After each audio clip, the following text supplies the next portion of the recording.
దేవుని పిలుపు మానవ జీవితంలో ఓ మలుపు. అది మనలను అలుపు సలుపు లేకుండా చేస్తుంది. చిట్ట చివరికి గెలుపును తీసుకువస్తుంది. క్రీస్తునాథుని యందు మిక్కిలి ప్రియులకు సహోదరి సహోదరులారా, ఈనాటి దివ్యగ్రంథ పఠనాల ద్వారా మనకి రెండు విషయాలు అర్థమవుతూ ఉన్నాయి. మొట్టమొదటిగా దేవుని వాక్కు, రెండవదిగా దేవుని పిలుపు. దేవుని పిలుపు ద్వారా ఆకర్షితులైనటువంటి ప్రతి ఒక్కరూ కూడా దేవుని వాక్యాన్ని బోధించాలి అనేటటువంటిది ఒక బాధ్యత. అందుకే పునీత పౌలు గారు మొదటి కొరింథీయులకు రాసినటువంటి లేఖ 9వ అధ్యాయము 16వ వచనంలో ఈ విధంగా అంటూ ఉంటారు. సువార్తను బోధించినంత మాత్రమున నాకు గొప్పలు చెప్పుకున్న హక్కు లేదు, కానీ సువార్తను బోధించటం నాకున్నటువంటి బాధ్యత అంటారు. సువార్తను బోధించాలి, సువార్తను గురించి సాక్ష్యం ఇవ్వాలి.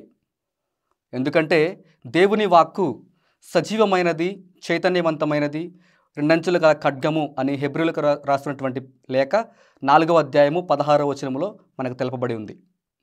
ఇక రెండవదిగా దేవుని పిలుపు.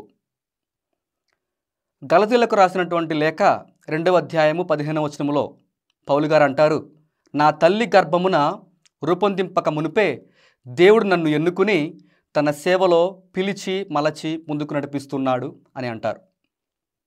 మరి అలాగే ఈనాటి సువార్త పట్టణంలో కూడా మనం విని ఉన్నాం.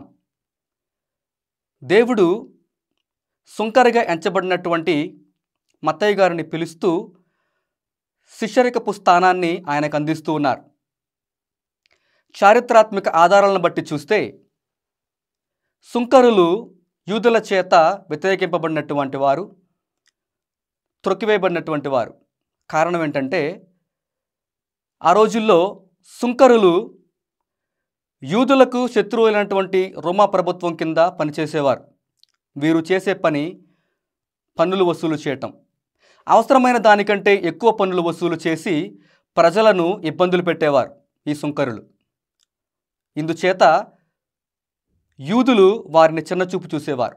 కానీ యేసు ప్రభు సుంకరి అయినటువంటి మత్తయి గారిని పిలిచి తన శిష్యరకపు స్థానాన్ని అందిస్తూ ఉన్నారు. దీని అర్థం యేసు ప్రభు ప్రేమమయుడు, కరుణామయుడు, దయాపూరితుడు.